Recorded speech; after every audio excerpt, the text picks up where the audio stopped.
Welcome to Rise. From Switzerland, where a recent study found that half of all people returning to Switzerland from countries that are considered high risk for possible coronavirus infections are complying with the federally mandated voluntary quarantine protocols. That means less than 50%. And I am Professor Demian Hodari of EHL Lausanne. And a very good morning, good afternoon, good evening from wherever you are around the world. Thank you for joining us for Rise, our weekly opportunity to connect over 50 countries around the world.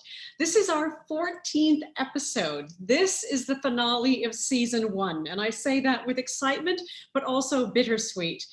Demian, who would have thought that over 14 weeks ago at the beginning of lockdown, a conversation turned into an idea turned into Rise turned into a labor of love. And we're at the end of season 1. I am so grateful to you, Grouch, for this journey, for getting me to wear yellow as you challenged me on the color. I've never seen my ears so bright. Why don't you share with everyone what's up this week? Sure. So every week for the past 14 weeks, Anita and I have discussed the fact that bars, restaurants, hotels, airports, and borders are opening, closing, reopening, maybe reclosing. We've talked to CEOs of resort companies, investment bankers, restaurant owners, and many more. But today we're going to talk to the people that really matter, the ones that are tasked with the difficult job of locking and then maybe unlocking those front doors, letting people go and asking them to come back to work. And most importantly, perhaps providing guests with a continually meaningful experience in an albeit more sanitized and distant COVID world. I'm talking about hotel general managers, and we've got 2 with us today, both of which have had to close and reopen hotels in the recent past, and we're excited to hear from them from the front line what's been going on. But before we hear from them, as always, we want to hear from you. And we've got our first poll of the day, and miraculously, it's going to appear right now.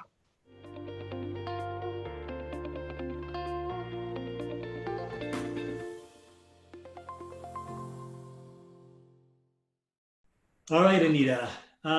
Biggest challenge. People really don't see an end to this. It keeps going on and on. And that, of course, tied in there with these employment education issues, probably either just being out of school or out of work or just uncertain about how that's going to develop. Those seem to be the 2 major issues for people and their friends and families. You know what's so interesting about this, Demian, and I think it's a really good one, because for those of you who've been with us since the beginning, you'll recognize that this is a question we asked up front.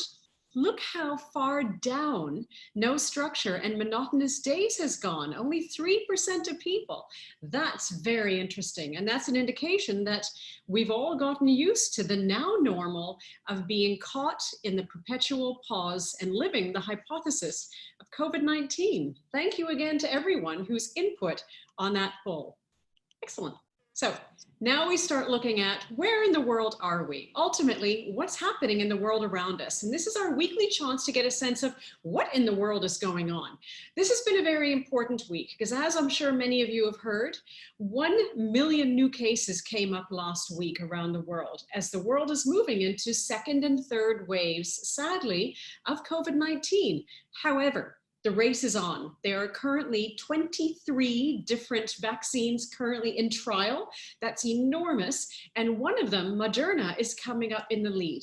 It has shown the ability to trigger immune responses. And so as a result, it's allowing people to strengthen. What we do know is, according to Dr. Fauci, rollout will be next year, if all goes well, with trial 3 that are starting shortly. And that will allow us for ultimately people to start looking at the rollout of this drug into the next year and a half. Phase 3, as I said, is starting up. We're looking very much at 2021. However, as we've said before, immunity is not 100% guaranteed. We're looking at 70 to 75%. And there's concerns about prioritization. Who gets how many vaccines, how quickly? We need to make sure that this is a global community response. As we've always said, we either all win or we all lose. But what is interesting to see is that now that the now normal has become very much living with this question mark about COVID-19, the humanitarian health crisis being ahead of the economic crisis, there's increasing respect. As I'm quite sure, Demian, that there is no one of our viewers who does not know someone who has gone through COVID-19.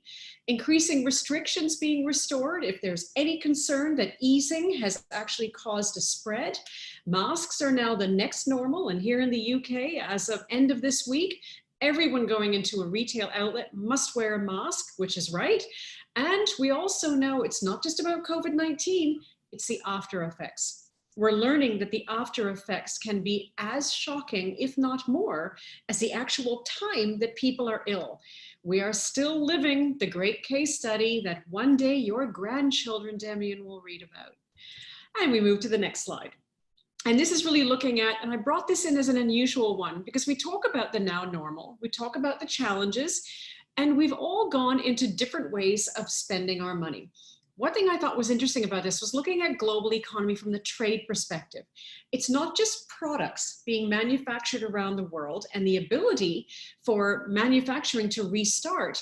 What if they can't get here? What if, Demian, your yellow rise Speedo for your holiday can't arrive on time before you go off?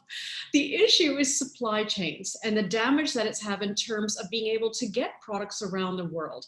What impact will that have on price? Ultimately, that's something we need to consider because it's not just about what we can and can't buy, it's why it can't get here, which is why we thought we'd show this, whether it's foods, textiles, raw materials, anything. Everything is dependent on trade, and trade is dependent on aviation, your favorite subject. Over to you. Thank you. I've got a couple of things here. First, I wanted to give a general idea of what's some of the things that have been going on in the world the last week. I've been reading about the Mekong River region, and specifically Thailand, and how low rates of infection they have in those areas. And there's some different hypotheses to that, but it's just encouraging to see that in some places, the governments or the countries do seem to have the virus contained, and we may be able to learn some valuable lessons from them. We've got new restrictions in other areas like in Israel. Barcelona residents were asked to stay indoors now for a good week or two in the midst of the summer because of spikes in the virus there. And in Victoria, Australia, they're having more than 400 cases a day over the last few days. And that area, as we know, has been locked down. So problems around the world, but also some bright spots. I've been focusing on the USA a bit more lately just because so much is going on there and it drives so much of the world's economy. They had a new record, not a good one, right? Over 75,000 cases just a few days ago were detected. New York has begun to enforce a 14-day quarantine of people coming from 22 of the other states in the US. So that's an unusual development.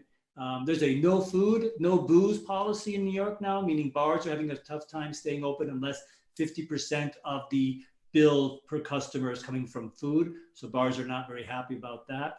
And California has been reimposing some new measures, including about hair salons, gyms, restaurants, etc. And as we saw last week, lots of school districts closed all around the US for the autumn, just because they don't believe that the virus will be contained by then. So unfortunate situation there. And I have a second slide here, which I thought was really interesting. And first thing I want to note is that this is from October of 2019. So pre-COVID-19, pre-coronavirus, as far as we know.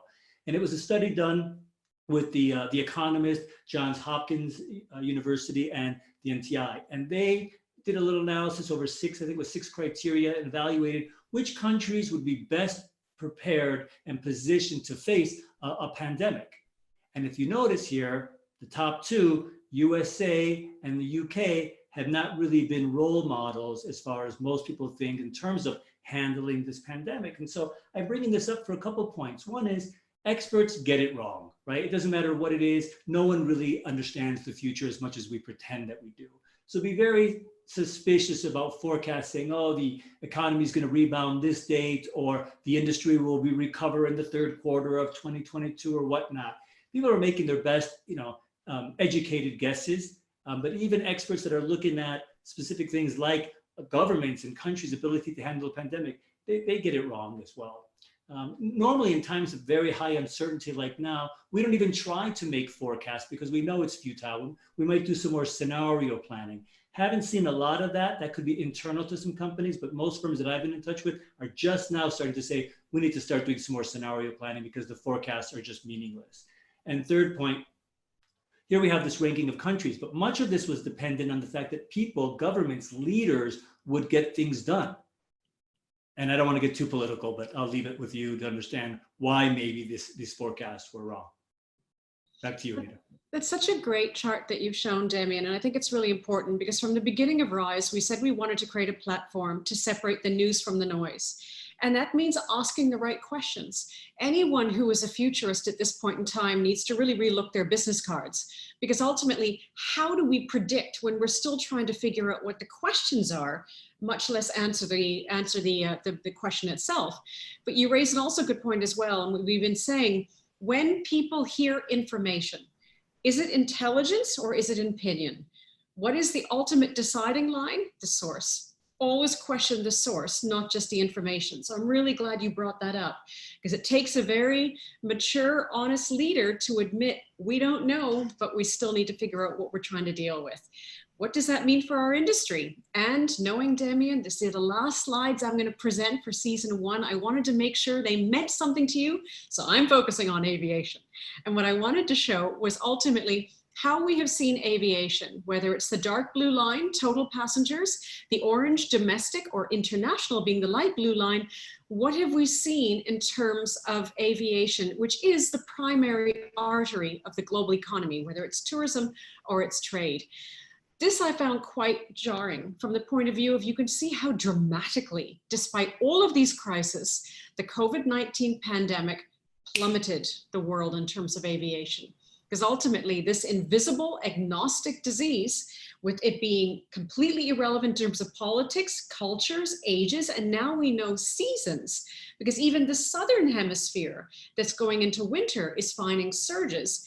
Everyone is caught in this. And ultimately, when the planes stopped flying, 16,000 commercial aircraft grounded at the peak of COVID-19, the world economy stops, which takes us to our next slide, which is questioning, but what are we seeing in terms of initial signs of movement? And this is where we can see that ultimately domestic passenger numbers are slowly starting to rise. 2 reasons. A, there's a lot of domestic and regional tourism growth, especially within the Schengen zone, for instance, trying to get the economies opened up, but opening up cautiously. And this is where it's really important. The WTTC is saying that for every 2.7% of growth of tourism, 1 million jobs are created. At the same time, we know, like the UNWTO is saying, we need to be cautious, because the last thing we want is opening up the doors again and actually letting the virus spread once more. So this is an interesting indication of the fact that domestic passenger numbers and regional are going to slowly start increasing, but international numbers are still going to stay quite low. And we know that's going to be at least until late Q4 this year, at the earliest in terms of momentum signs at all, Q1 2021. Over to you, sir. I've got something a little bit different this week. We put together with Sarah 2 different sources of data. We've got STR week-on-week performance, which Jan Freitag mentioned they don't normally do. They usually look year on year, but he brought up that week-on-week, and you can see that in that black area, we've seen about an 8% to 9% week-on-week growth since April of occupancy. So things have been getting better. And if you watch that red line, that's the number of new infections in the United States. And while that line was pretty steady or even dropping a bit, people started to travel more and hotel occupancy started to increase. But then if we look to the right into that gray area, we start to see as the numbers have been skyrocketing again in America, occupancy growth has just almost dropped to zero, just about 2%. Still a little bit of growth, which is a positive sign. But I just wanted to show that relationship between the fact that until the countries and governments and health officials get the virus contained within a region, you can't expect economic growth in that area. And we can see that clearly here with hotel occupancy, and it'll be interesting to see if that occupancy starts to rise again once that red line starts to stabilize or drop, meaning less infections. And the second thing for you is this number, 28. And while it might not be Anita's age this year, what it is the number of days that the Hong Kong Disneyland stayed open before it was forced to close again because of a spike in the virus there in Hong Kong. And it's just a stark reminder that we're not in charge here, right? Nature is. We may open, we may say we're ready for business, but if that virus spikes again, if people start to fall ill, if it's dangerous out there and governments or people just decide, we can continue, places have to close down again. And this is a pretty important one. This is Disneyland Hong Kong. And I remember we were so excited to mention about 6 weeks ago that this was going to be opening again. And now we unfortunately have to say that it had to close again. So just keep an eye on all these great businesses that have made efforts to open again. As we'll talk about in a little while with our guests, it doesn't mean it's forever. And that's all I've got there. Yay, well done. And I must say, I like the fact that you showed that about Disney, because it also says as much as people are excited to open things up and put their mouth, ears, sorry, equally, they'll close down quickly, knowing that this is a pandemic before this is about getting the mice back out. So 30-second challenge, yay! We have some questions from last week that we didn't get a chance to answer. And so we have 30 seconds each. Demian, what's my question? Yours is from Dimitri. He asked, if the pandemic continues to force countries to close borders, limit importing, and emphasize local production, well, is that the beginning of deglobalization? It's a great question. It's a very understandable one. Quick answer, no. It's the renewal of localization. 2 reasons. A, we've seen the impact of trade, as I just showed a moment ago. Product might be produced, but actually can't get there because of the connections of the supply chains. But also we've seen that whether it's through domestic tourism or general community mentality, people want to support local. So I think it's a really lovely opportunity to get product and services remobilized locally. At the same time, I try to get global trade moving again. So I think we've got 2 parallel runs going. How's that? A little long, but it was a great answer. Yeah. Okay, sir. This is a very interesting one because it's very much for you personally. Yeah. How are you, sir, going to change your teaching style, methods, and assignment next year following this? Are you going to continue to be as grouchy? I know that last part, where that came from. Look, that's a good question. Things are up in the air right now. It looks like my university is going to a hybrid model, like most places, whereby students will be in class sometimes and online other times, and they will rotate and we'll keep delivering, which means teaching to students in the classroom while also having 2/3 of the students watching online. So it's a hybrid for them and also a hybrid for us. So it will change. I can't say exactly how it will. The task is to keep everybody engaged, and that means keeping local people engaged and remote people engaged. So there will be some changes, right? I don't have a specific answer, but I would say that everybody I know, both at my university and other schools that I talk to, spending a lot of time thinking about this, and there's a lot of best practices out there, watching actually a lot of webinars, trying to learn how to do this. So long answer to say, working on it, as is everybody. Don't have a clear answer, a little fearful, but also excited for a new challenge. But that's a great concept, because ultimately 2 good things. A, it means it's a collective working solution between people like yourself and academia and the students. And most importantly, your students can now mute you if it's a cocktail or digital. They've found ways to tune me out over the years. I'm not too worried about it. Stunning. Moving on. Okay. So we've got a few headlines from what we found interesting in this weekend. Out of respect for my dear friend Grace, I've only got 2 today. The first one, if we could get that slide up. Thank you. First one has 2 things. U.S. hotel transactions down 74% due to COVID-19. That is between March and May of 2020 compared with March to May of 2019, right? We've got 75% less hotels being transacted. And that's not just numbers of hotels, but more importantly, volume, number of dollars being transacted. And that goes from a couple $100 million being transacted now to a couple $1 billion that would have been done last year during that period. So not a great sign, but we will expect that number to pick up going forward as savvy investors swoop in to try to make some deals with discounted prices, as unfortunately owners who aren't generating any revenue start to find problems paying their mortgage and will start to sell those hotels. So watch out for that. And then I thought this was interesting. IHG, Hilton, Marriott, among hotel giants battling for UK budget hotel chain Travelodge. And what's going on here is the owners of Travelodge have not been making some payments, and in renegotiating the deal, have not been paying the rents to the owners of the properties. And in the renegotiation, it looks like those owners are free to reflag those properties with other chains other than Travelodge, which means, as if you've been following the show, we've talked a couple of times about this idea of converting hotels from one brand to another as new development is stalled, as we know. And so that's why all these changes saying, hey, here's a couple of hundred hotels in the UK, pretty successful in normal times, budget, which we like. We want to go in and convince those owners to flag their hotels with us rather than with Travelodge now that those contracts can be renegotiated. So again, this is about consolidation in the industry, and which has been a big policy of the hotel chains over the last few years, and the virus is not stopping that. And my second one, real quick, is that next year I may be saying welcome to Rise from Barbados, because Barbados has now a policy that looks like you can come and move there for a year, right, with a visa, and work remotely from there. Why work remotely from your cramped London apartment when you can't really enjoy the city? Come to Barbados, come to the beach. We don't have much virus here. And I just thought it was really interesting because, again, we've said we need to innovate, we need to find new ways to compete. And this just doesn't mean a property or a chain. It also means a destination like Barbados. So I will be speaking to you from the beach for season 2 later this year, probably, Anita. So you can wear your yellow Speedo for an entire academic year. How exciting for the students is that? Well, I can do that here as well, right? Please don't stand up.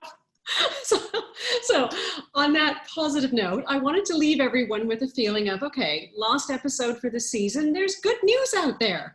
And I saw this, I thought this was brilliant. And this program is particularly focusing on a lot of questions people have had. Airbnb in South Africa, led by, happens to be a very good dear girlfriend of mine named Velma Corcoran, has been working very closely with cleaning industries to actually help hosts learn how to understand the protocols and apply them so that when they're ready to open up again and bring back guests, they can do so. Why do I love this?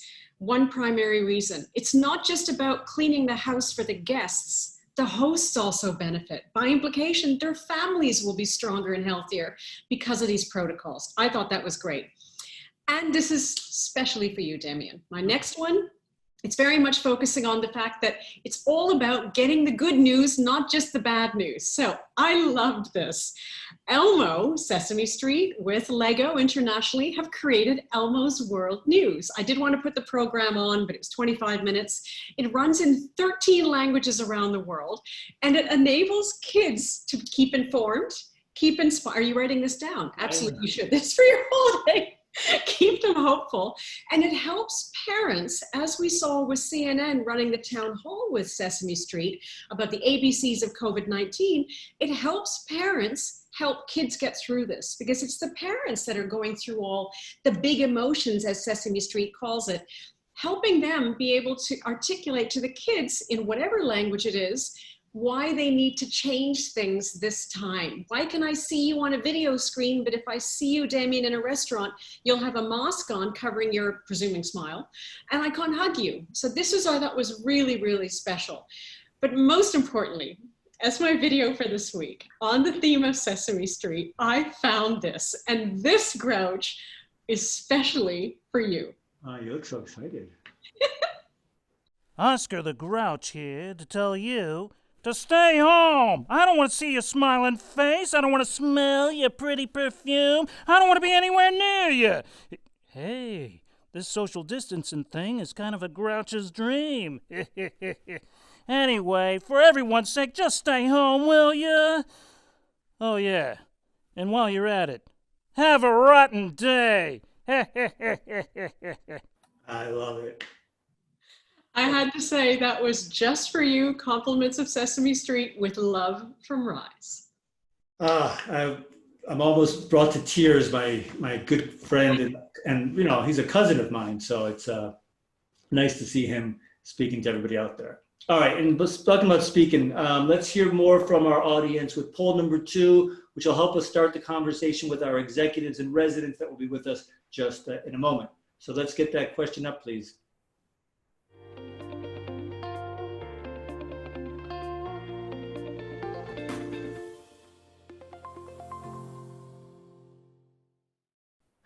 Almost half, it's again the trusted hygiene protocols, right? This is still, people want to know and believe that the hotels are doing this. And I'll be curious to see how much our GMs actually, I mean, I'm for sure that they're doing this, but how important do they see that being to their guests?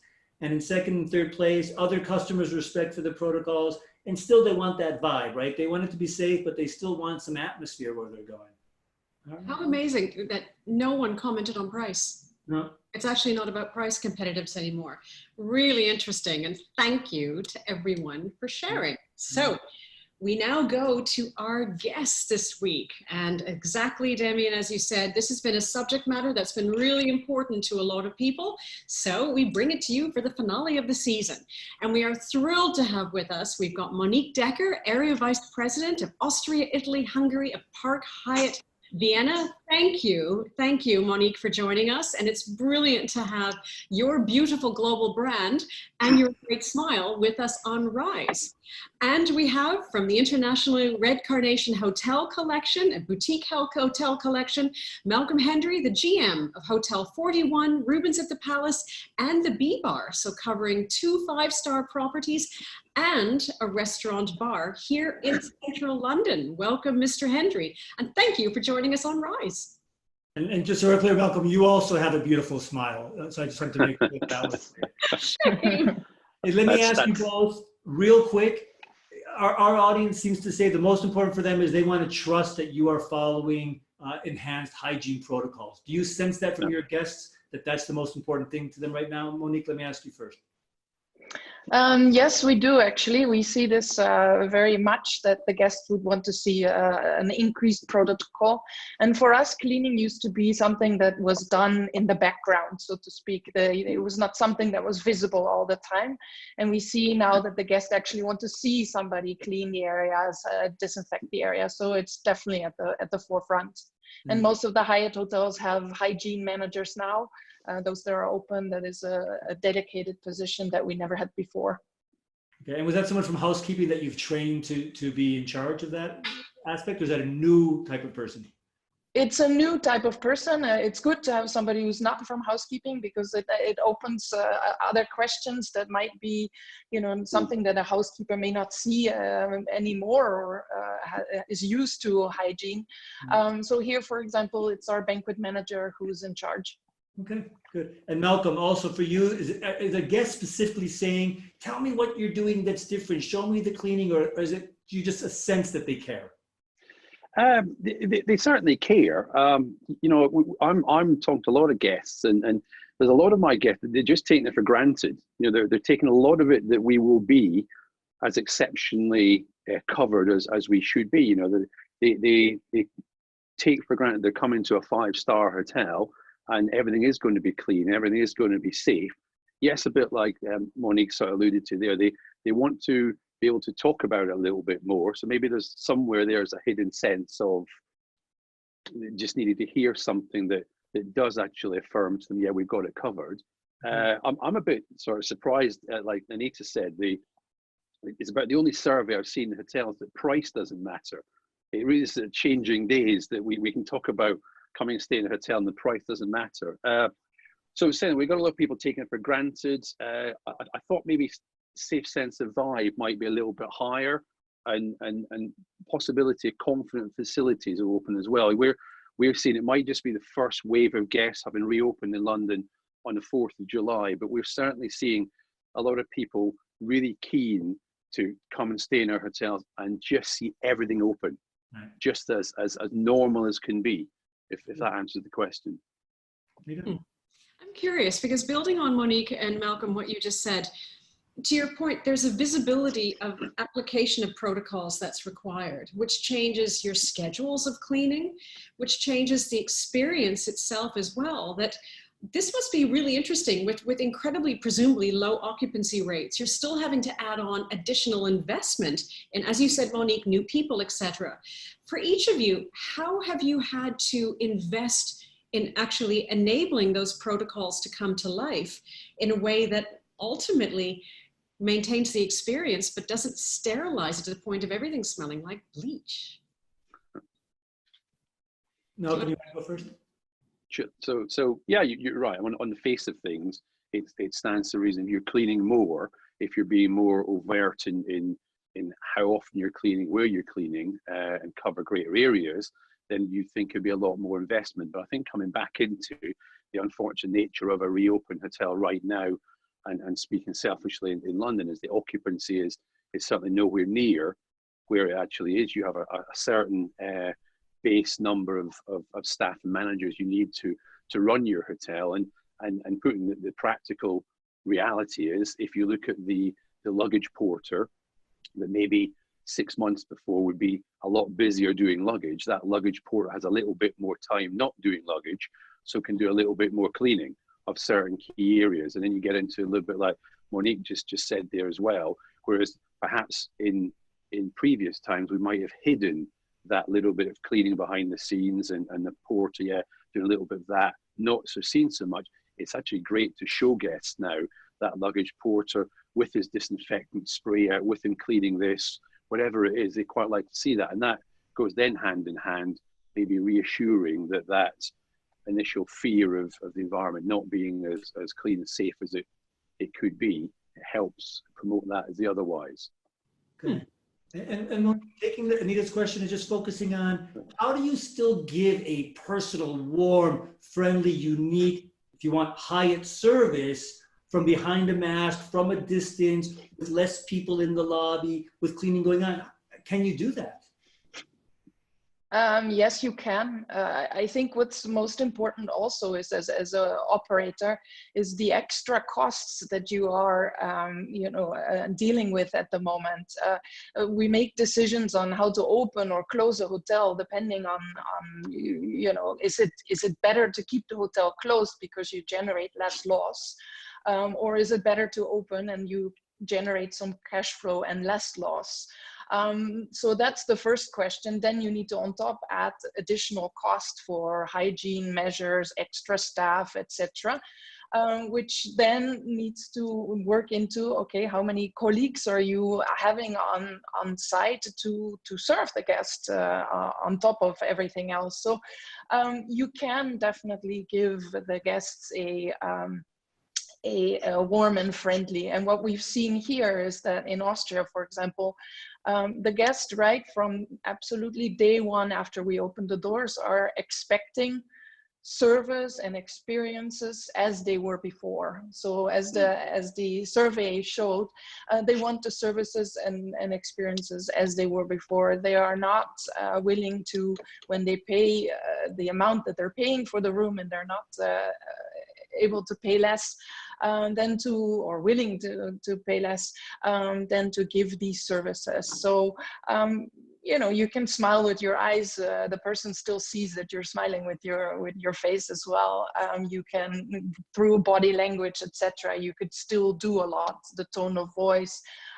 So yeah, it's a new normal, but I think for most customers, that's what they're used to anyway. So even at home, or when they are in public transportation or go to the grocery store. Okay.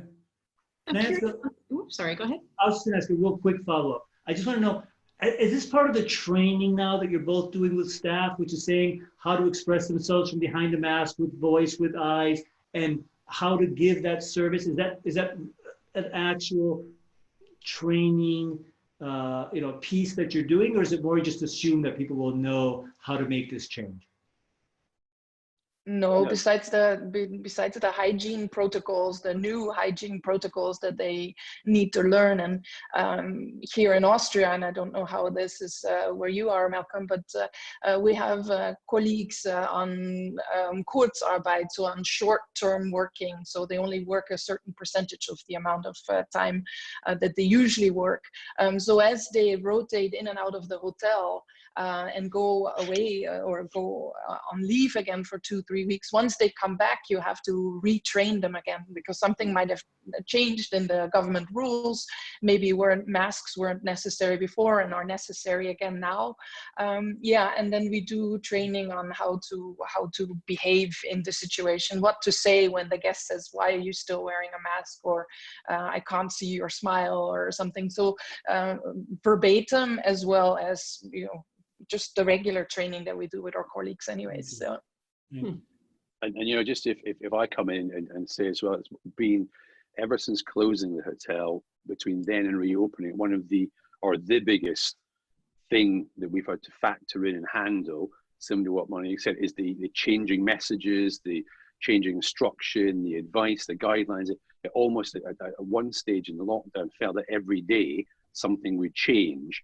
and we started preparing for reopening almost the day after we closed the hotel once we got it. But the amount of things that we put into a training program for reopening, that SOP, how to reopen, it changed 1,000 times, and we spent a lot of time that. And even now, it constantly changes, whether it be masks or whether it be anything else. So I think the ability to have an organic program of procedures that include training is so important to be able to change and maneuver. And these are advice and guidelines. And even I wrote down the various results of the polls, and coming back into your original poll 1, where the fear of contracting was actually third, way down low at 14%. When we started writing our reopening procedures, if you'd done that same poll, that would have been off the scale number 1, I'd imagine. And now, and I'm hearing that from our guests as well. I don't know if it's the same for you, Monique, but the fear of contract, without dismissing, is way down in terms of what's important to them. It's almost like they've learned how to live with this being the situation, if that makes sense. So, to that point, Malcolm, before we go to audience questions, because we've got some few questions coming in, this is what has always concerned me, was that it's not going to be the protocols, it's the adherence to the protocols. And I picked up an article just a few days ago about the fact that Red Carnation has invested a huge amount into putting a new protocol in place so that even if the guests are negligent, you're still safe. Can you give us 30 seconds on that in terms of what that's about? Yeah, I mean, I'm hoping you don't ask me the absolute science behind it too detailed, but the long and short of it, it's a proprietary coating that we spray all the surfaces, all the walls, all the touching surface, the high touch areas, if you like, of the hotel, and to try and simplify it without going into the finance. If I had something on my hand and after spraying that lasts for 12 months, if I touch that surface, then straight away that surface will start to break down a lot of the virus that may be there, the bacteria that may be there, and keep it at a manageable level, as opposed to having a non-sprayed surface that the level of bacteria and virus would be high. And then the simple, sustainable way of cleaning that would be through simply the use of electrostatically charged solution mixture of salt and water, which then has the impact into the environment, which goes in line with our sustainable practices, and from a practical sense of health and safety for guests and employees, the use of cleaning without chemicals then only has benefits. So we're really pleased. It's a huge investment. I feel really sort of very lucky as a general manager that we can have that for the environment, for guests and staff, but also be able to talk about it to our guests. I think it's a pretty great statement for me and my team to talk about. And that's so interesting, Anita, that you guys brought that up, because we've talked a lot on this show about innovation, sustainability being two areas which we hope to see continued growth and coming out of this necessity. And I think that's a pretty good example of that. Yeah. Right. And very excited that it sounds like from our Wizards of Oz, we got a lot of questions coming through for our guests. So you're the lead conductor on this, Demian. Sarah, question number 1, please. Yes. Stephen asks, with the decrease in air travel and airport traffic, do you think airport hotels are under more pressure than city center hotels or destination resorts with regards to survival? If so, what type of things do you think they can do to encourage guests apart from simply reducing rates? This would be a great solution if either of you can tell us, what should airport hotels do when nobody's flying? Tough question. It's a very tough question. I don't think this is something that's easy to answer. What we see in Austria now and around the region here is that any hotel that is in a destination, so to speak, in the mountains, close to the lakes, they are doing well, and they're doing partially better than the years before because people are going, they are staying longer, so they are really benefiting from this. A hotel in Vienna, and I'm sure, Malcolm, you have the same in London, a city destination where in Vienna we are dependent upon international travelers, and 80 to 85% of our customers or guests for all the hotels come outside of the European Union. This is going to take a long time to recover, and I'm sure for an airport hotel this is going to also take a while. Yes, absolutely. What to do? In my opinion, dropping the rate doesn't make any sense, because if there is no demand, there is no need to drop the rate. And those 2-3 people that you can get into the hotel, you know, you have extra cost, and you have cost that you need to cover as well. So dropping the rate in any situation is not a good idea, in my opinion. Thanks. No, definitely, and London certainly follows the Vienna model. That, you know, the airport hotels or the airports are bringing us such a number of our markets that just aren't there. So they are struggling just as much as the city centre hotels. Clearly, the what small part of the domestic market we have coming to London right now probably isn't coming to the airport hotels. Well, I know they're not coming to the airport hotels, because why would you say by an airport? But I will just agree that that whole thing about demand is really, really, really challenging right now, because, you know, how do you price your hotel where there's no demand? How do you, the whole, you know, again, I hope I'm not speaking for you, Monique, the whole business development side of your role is diminished into such a small part because there is no demand. And where do you find the demand? Where do you get the business from? And who wants to talk to you even about business in a year's time? It's very, very challenging. No.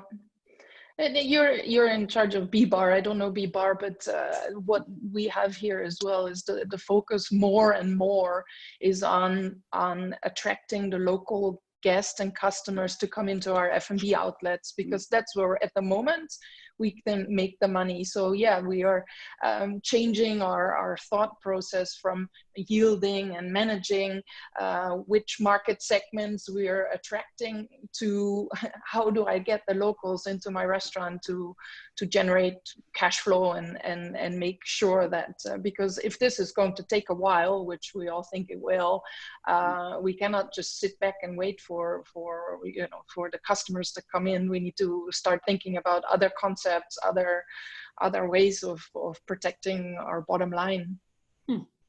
Hey, thanks for those thorough answers. Let's get another question to you. Sarah? Yes.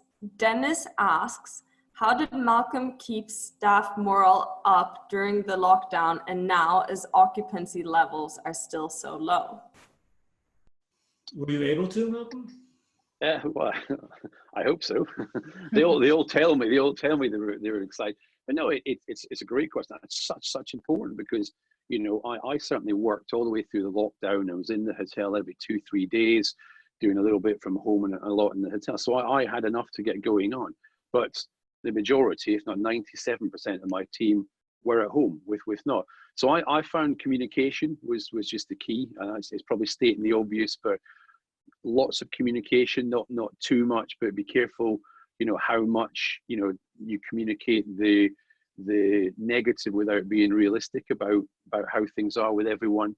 I did simple, I tried to do a little bit of same of what I did in the hotel. So to take an example, once a month, I'll have an afternoon tea party gathering for the staff, where we go through employees of the month, we go through Catch a Stars. It gives a chance for me to communicate key messaging, celebrate successes, that sort of thing. I did that virtually once a month throughout. In fact, when we started, we did it every 2 weeks, and we'd play games and we communicate. It just gave me a chance to keep people updated. And we really felt from the feedback that we were getting that was the appreciation. People missed their colleagues. People missed working. It was great to hear as a general manager how much people seemed to miss working. But those are the sort of things that I did, and just focus on the communication, being as positive as possible, making myself available as much as I can through you know, personal email, through my telephone number, the calls that I take from 1 or 2 worried members of team, staff, and managers. So that was what I did. Very good. We have time for one more question, Anita. We do. All right, Sarah. So we have a question from Steve from the US. What steps have been taken to ensure guests now see more evidence of cleaning activities in public spaces? Are you focused on hygiene, theatre, moments to demonstrate that you are cleaning in front of guests as opposed to cleaning during off hours? Yeah, so maybe just building on what you were saying before, Monique and Malcolm as well. Maybe kind of just, are you making it theatrical? Are you making it an entertaining and, you know, demonstration? Or is it purely, hey, look at us, we're doing this, and you're just doing it to get people's confirmation that they're seeing it? Or are you trying to make something of it more than just cleaning? It's an interesting term. It's almost like a COVID clean. So I've got my valley in my head, you know, when a car turns up and you know, when we hand the car back, and the wiping of surfaces, the wet wipes, and the disinfection of any surfaces that valley might have touched. And, you know, coming back into what Monique originally they said, we would have in days of past, we'd hidden that sort of thing from the guest, done it around the corner or whatever. Now it's almost more of a benefit. What is more of a benefit? Guests appreciate seeing that in front of them. They appreciate getting into their car safe in the knowledge that whatever surfaces have been touched then have been treated and is safe handed back. So we certainly don't hide, and I think the same for you. You alluded to that, Monique. We certainly don't hide it anymore. It's very comfortably up front. Yes, absolutely. Comfortably out front. I wouldn't make it or I love the word theatrical. It's not a theatrical because you can over exaggerate as well, and I think that would be not the right thing to do, but it is very visible. You see somebody going around and touching all of the, you know, the doorknobs, etc., constantly, whereas in the past you would not have seen that. And toilets, the public toilets are being cleaned constantly. You see disinfectant stations everywhere throughout the lobby, the restaurants, which you wouldn't have seen in the past. And even, you know, the wait staff gives you a small bottle of disinfectant once you sit down at the table, so you yourself can wipe it off one more time if you would like to. So those kinds of things are definitely more visible. Yeah. Right. Before Demian wraps up, I'm going to give you each a 30-second challenge, because I think it's a question that a lot of people watching are wondering. Each of you in 30 seconds, why bother? If it's so difficult to open and it's so costly and it's so complex, why bother? Monique? You tell me that hurts. That's a very hard. Why bother? Because what goes down must come back up. I truly believe in that. We need to rethink the way we do things, and we need to rethink, you know, everything we've done in the past. We should really put in the waste bin and think new, and that's very exciting for all of us. So why bother? Because it's we're true hoteliers through and through, and as long as you have less loss than you would if you were closed, and as long as you generate some money for the owner, what goes down must come back up, and you have to start early enough. Great answer. Malcolm?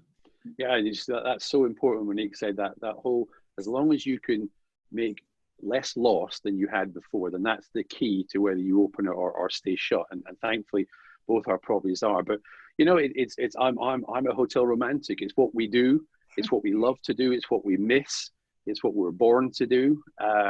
We love to be the front foot of the charge leading back. We're in an industry that's beautiful, that has faced challenges, maybe not as grand as this before, but we have faced challenges, and we have bounced back, and we have found solutions to reopening and developing and growing business back to normal. And as hoteliers, we're naturally born and challenged and deliver solutions to finding through problems, you know, and then we find solutions to problems. And this is one big problem, but, you know, we are working through it because, you know, we are finding areas in food and beverage and other areas to bring some revenues in, rethinking the model, and we want to be part of, and also be able to say that that when we had the opportunity to reopen, we did. We jumped back in there, and we were part of the charge to get us back to what is normality for us. And I must say, it's the finale. What a great last set of quotes from our guests. Demian, back to you. Yeah, agreed. And I think kudos to both of you and your organizations for taking on the challenge and not just sitting back and waiting until things look rosy, but to being there early on the learning curve. And as both of you have alluded to, by being in there and doing it, you're going to discover some things that work better than others, and hopefully you'll have an advantage over competitors who maybe sat out this difficult reopening phase. As long as you have the cash flow to withstand it, I would encourage you and everybody else out there too, to take on the challenge. And also you have these employees, and they want to work, they miss working, you're giving them a place and a purpose. So thank you for doing that, and thank you for being on the show again. 14th episode, last episode of the season. We wanted to really look at this reopening thing. You guys have done a great job for us. So thank you. Good luck with your hotels, and hopefully we'll see you in Vienna, in London, or back on Zoom here 6 months. Thank you both. Thank you. Thank you. The hotelier DNA, Demian. You're a special breed, Grouch.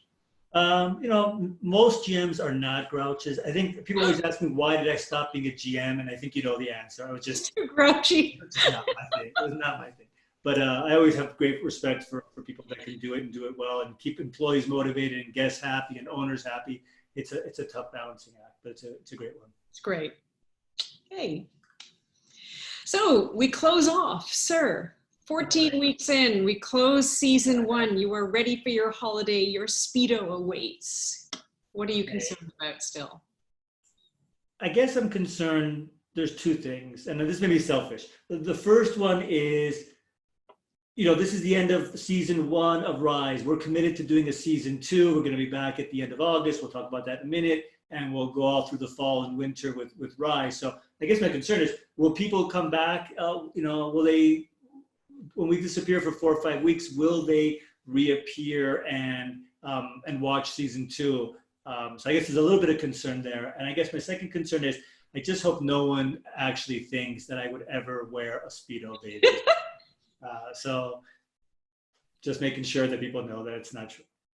I'm confident people will come back so you can show your tan lines. Tan lines I can show. Speedo I can't. Stunning. I'm confident people will come back. We've created something special here that you and I are both very proud of, and we're really grateful for. So I'm hoping that we will be joined again as we go into season 2. So before we do that, we're going to ask some last questions. Or do we push it to the inbox? Let's take at least one question now. Perfect. Sarah, we got a question, or Katya, got a question?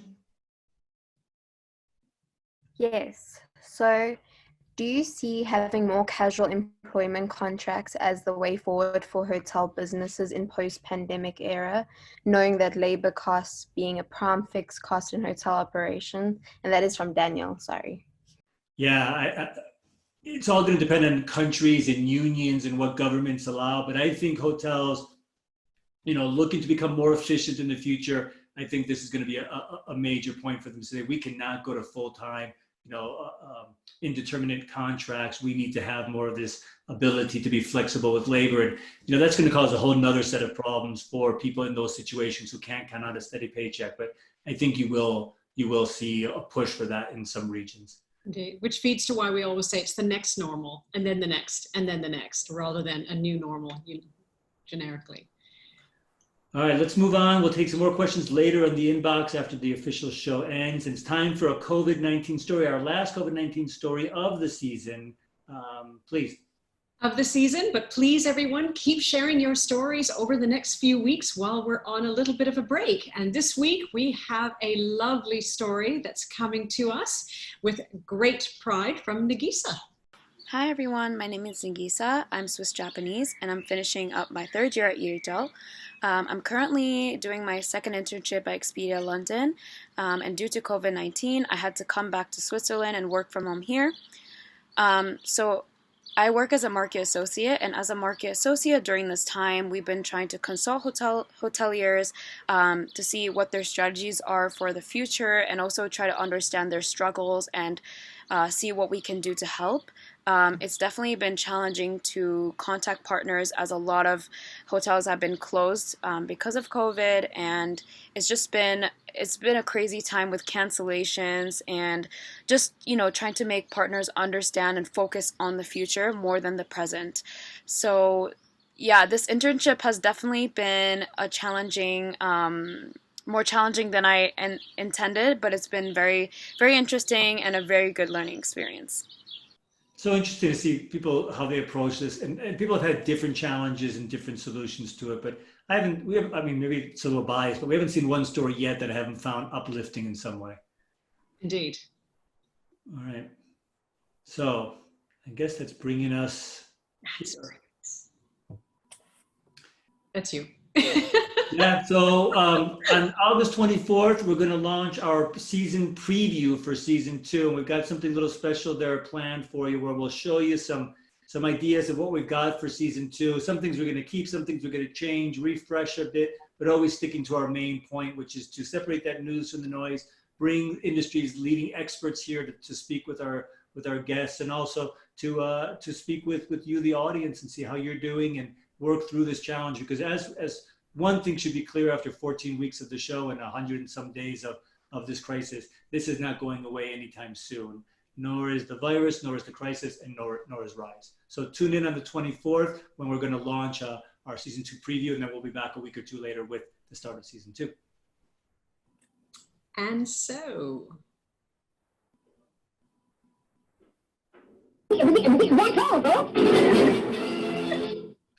We had very specific instructions not to talk until Porky Pig was done. On behalf of the Wizards. I just want to say on behalf of EHL, Sarah, and myself, it's been a great pleasure to work with Anita, Grace, Jessica, and Katya. It's really been 14 wonderful weeks putting together this show. We appreciate the audience sticking with us throughout this entire phase. Hopefully the virus will be defeated soon and we can find a new purpose for Rise one day. But until then, we look forward to being back with you in a couple of weeks. And to anyone who missed the last few programs, we are on riseweekly.com. Please do use it also when we're all on break to look at it for the next few weeks, and keep us posted, please, on which was your favorite episode. What did you really enjoy? Did you ever figure out what was on Demian's shelf? Because it's really important that we have some great ideas for season 2, but we want to know from you what works. We want to know from you what's there, because as always, nothing is going to change about the essence of Rise. It's for you, it's with you, it's about you, and I'm grateful to be able to join you in laughing at Demian, not just with Demian. So to our Wizards of Oz, Jessica, Grace, Sarah, and Katya, absolutely, as Demian says, thank you, thank you, thank you. Demian, thank you with all my heart. A simple conversation. We created that safe. I'm going to get teary. Thank you. To that. And thank you for wearing the yellow earrings. I'm going to take them off. Next year we're going to get a yellow dress on you. It's going to be my objective for next season.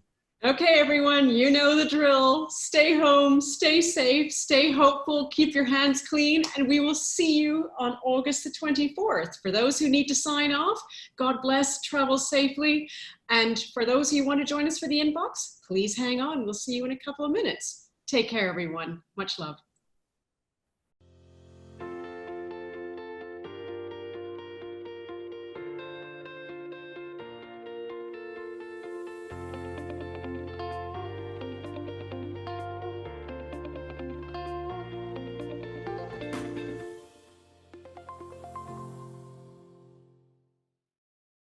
There I am. I thought you were going to leave me. No, I'm here. I'm here. And trying not to be as grouchy. That's going to be my objective for season 2. I'm going to be like, I'll go through like a different one of the 7 dwarfs. So actually that's grumpy. Wasn't it? I'm going to be like happy next year. No, I think you should move on to dopey. Okay. It's probably easier for me than happy. All right. Sarah, Katya, who's ever there, are there questions for Anita and myself? Yes. So there's a question from Ajar. Going forward, are we going to see hotels laying greater emphasis on direct marketing, or would they still continue to bank on travel agents or OTAs to generate business? You know, we talked about this a little bit a few weeks ago. on the show when we looked at the future of online booking, and we talked about it as well early in the season. And I think what we're seeing is, if you've been following this frenemy issue between hotels and OTAs over the last 5 years, hotels have been wanting to take back control of this, right? They want to do directly. They want you to, as Hilton says, stop clicking around, right? Just come directly to their website. They don't want to pay those big commissions. And they're trying to argue to the owners of the hotels why they need a brand. And the big argument is always, we need a brand because we help fill your hotel. But the risk has always been, well, if everybody goes to the OTAs, do I really need the brand? So there's a lot of reasons why the hotel companies are going to continue to make an emphasis to increase direct bookings and marketing and not go through the OTAs. And I think this efficiency issue right now, this need to innovate, this need to identify more with the customer is a big impetus for that. So I think they will. On the other hand, they're not going to cut out the OTAs. They just can't. They need them still. But they, as much as they can, they want to reduce that. It's a good point, because it's not an and, it's an or. And we've seen this through the season when we've showed different advertising campaigns from either destinations or airlines or hotels, that now was not a time for campaigning, it was a time for communicating, because you've got to keep that brand relationship going. So to that point, I think there's going to be a lot more direct marketing, continuing that conversation, rather than getting people to simply look at generic pricing as a way of actually getting buy-in for buying. Yeah. Agreed. All right, voice from above, whoever you are, can we have another question? You didn't know that God is a woman, clearly. Clearly. I've never doubted that. So we have a question from Shrey. Do you believe air travel bubbles can become a litmus test for trade and tourism partnerships between countries, especially with regards to reliability and cooperation? I'll take that. You're giving me that look. Or just sit back.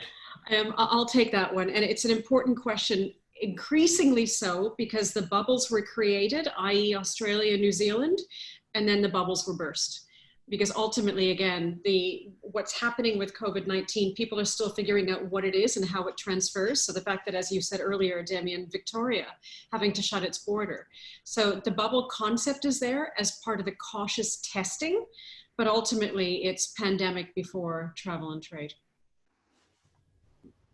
And another question, Kathy? So we have a question from Simon. After our talk with the expert, what do you think is the most important skills for the future hotel employees or managers following this crisis? That's a great question. I'm guessing, I'm going to try to look at it from the last 14 weeks. And, I hate to say flexibility, adaptability. Those are these soft skills, which I do think right now it is that. You've got to demonstrate your ability to adapt, be flexible, respond to change, handle adversity, be resilient. And I think that's out of a personality issue as much more than what you are taught by your university or school. On the hard skills set, I think it's anything that you can keep adding to that CV right now. So depending on your personal situation, maybe you know nothing about revenue management. You go and you take an online class, you're not going to become a revenue manager by taking it, but you're going to be able to speak more intelligently about it, understand it more when you're in a meeting, or you're going to take a class, improve your Excel. You'd be surprised how many companies love our students, or in the past it was because of their Excel abilities, right? So whatever it is, it's going to help, and it depends on your situation. Maybe it's public speaking, maybe it's writing and communication, which is critical. I don't think the pandemic has identified a key skill that's necessary, right? I don't think it's, finance or accounting or marketing. I think it's a combination of those soft skills, and then you demonstrating your commitment to improving yourself over those 100 days with whichever skills it is. I admittedly, Demian, I don't like publicly agreeing with you, especially when I know it's being recorded, but I agree with what you said right up front about flexibility. It was so nice hearing Monique and Malcolm when we asked them the last question. Because I can was the answer to why open. And I thought that was just so interesting to see. And it's about the wiring. And then to your point, the ability to then take that mental wiring and strength and apply it to project management, apply it to leadership, apply it to Excel, whatever it is. This time has shown who has stepped up and who has stepped back. And that to me is really, really important. This has been a remarkable time of all of us looking in the mirror. Mhm. And it's been scary, and it's been fascinating to see. I mean, I'm sure, Demian, when you look in the mirror, you get very scared. I get scared looking at myself here on Zoom every week. I wanted to add one thing that I love when Monique was giving the example of, maybe they have to hire people for a while, let them go again, bring them back, and then there's that constant training, right? And that's an example of how adaptable and flexible are you, not just in your ability to come work and go home and then come work again, but when they have to train you again on something new, how quickly can you incorporate that? And I think demonstrating to employers and your managers, et cetera, or your bosses or your partners that you are able to do that, I think that's critical. And that's hard when everyone is struggling and you have to be the cheerleader to keep everyone's struggling. So. I agree. Katya, I don't know if we have more questions. Yes, so we have one from Rohit. So what are your personal takes on 3 do's and 3 don'ts for leadership in hospitality industry during COVID-19? Geez, our viewers are on fire today. I wish I'd had that one, like time to prepare that one. 3 do's and 3 don'ts. Why don't I take the don'ts since I'm the grouch? Rude. I would say don't expect everybody to understand what's going on or to understand what's going on in the future. So I think sometimes from what I've seen, companies I've been talking to, they just assume that the employees or the managers understand the financial situation of the hotel or why the company has to watch its money and thus has to lay people off. If not, the whole business will go under. I think, this don't underestimate the importance of communication and keeping people up to date with what's going on and the reasoning behind what you're doing. Why don't you take a do and then I'll come back to another don't. Well, do watch Rise, obviously. So, but I think to me the biggest one is, and it goes back to I'm much younger than you, Demian, but my recent birthday, and I wrote a blog piece called it was 19 Candles, Birthdays in the Time of COVID-19. All of us have 19 reasons to say thanks for this time. We cannot waste it. Things have changed. This is the most amazing time. Haldane said it about aviation. We've heard it about hotels. We have the opportunity to reinvent ourselves. That's pretty amazing. Don't waste that. Sorry, that's a don't. That's yours. Do not waste that. Okay, so I won't say don't waste 100 days. I will say don't be afraid to try new things. This is exactly when you need to try new things, right? Both personally saying, I'm going to try a new recipe, I'm going to try a new exercise routine, I'm going to try a new career, as well as the leadership of the company saying, our owners or our investors or our guests or our employees will forgive us if we make mistakes now more than at other times because we're all in this together. So take a chance, right? Don't be afraid to try a new approach with the restaurant or the hotel or the employment or the relationship with the bank, whatever it might be. I think this is the time to take risks. Indeed. And if I can throw in a don't, because I tend to have a little bit of a don't-ness in me. Don't not tell people that you love them and you're grateful. Yeah, there's double negatives. I'm a girl, I talk in code. Do tell people during this time how grateful you are for them and that you love them. Don't wait until it's too late. Okay, Katya, can we have another question? I'm not going to tell you I love you right now, but I am going to ask you for a question. We'll keep that off air. So this question is from Jonathan. Do you think operators are or should be looking at the new disruptive cleaning solutions that are unique and antimicrobial control for up to 90 days? I think that goes to Malcolm's comment about the innovation that's being invested in Red Carnation. Yes is a firm answer, and thankfully it's happening. Yeah, I don't have anything to add to that. All right, let's take 1 or 2 more questions. So we have another question from Shrey. What role do you believe admin and middle managers play in inspiring confidence for employees? Additionally, do you expect the drive to work to exceed fear factor of our COVID context? I'm going to take the first part of that and say, they're critical. Unfortunately, I think what you're seeing in terms of hotels opening with 20 or 30% occupancy, or companies seeing 10 to 20% of revenue and having laid off people or furloughed, it is that middle manager, admin department that they're trying to squeeze out right now, because they're not in direct contact with the guests necessarily, and nor are they making the key decisions. And so I think, like in other recessions, this delayering, downsizing, it's impacting them.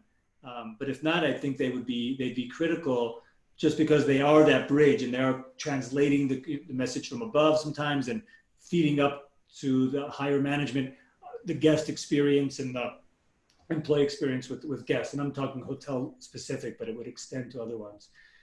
But I do think that's the position that's most at risk right now, which means moving forward, advancing in an organization might be a little bit harder, because there are going to be, like in past recessions, less middle layers to work your way through. So it might be more horizontal promotion, where you've got to find different jobs, different companies, different industries in order to progress, because within your own business, it might be harder.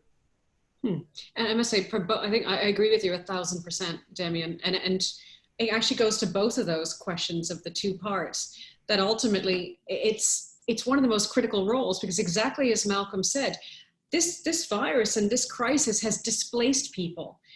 We in the hospitality industry are social beasts. That's part of the reason why we love it. So that middle layer, exactly as you said, Demian, the communications role is vital to keeping people motivated and keeping them feeling connected. Even Malcolm saying that they would have those engagements every 2 weeks. That's still 2 weeks minus 1 day of silence for a lot of people who are used to being in daily contact on an ongoing basis.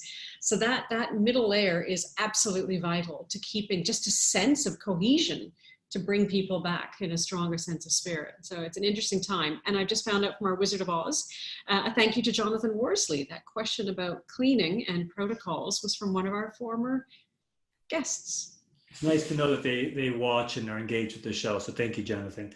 Kathy, I don't know how many more questions we have, but I guess we can stay until we're out. One more. So last thing, this is from your dad. Anita, sweetie. And what does he say? He says, Anita, tell Demian I love him. Oh, shame. Oh, man. Your father loves you. Thank you. Yeah, it's been tough, because I haven't seen him or my mother since January, since my brother got married in January. So, and they're both in the States right now. So it's been a little tough. That's very special. So I think we should end a special family, Professor Hodari. Is it Dr. or Professor Hodari, or just Grouch? It's usually depending on how much respect you have for me. Mr. is usually Grouch. Doctor, Professor. In Germany, it's Professor, Doctor. I'm happy with Grouch. I respond to Grouch pretty quickly. That's what they call me at home. So if the garbage bin fits, wear it. To everyone, thank you, thank you, thank you. We will see you in a few weeks' time. Have a lovely break. Please let us know what you're up to, what you want to see next. We are committed to this. And Demian, wow, what a really special journey this has been. Thank you to you. Thank you, and it's been great. And we need a little holiday. We need a little time to see what we want to do with season 2 and come back refreshed. But we will be back with as good or better of a show. I'm confident of that. August 24th, mark it in your calendars. See you then. Have a good month, everybody. Bye-bye. Take care, everyone.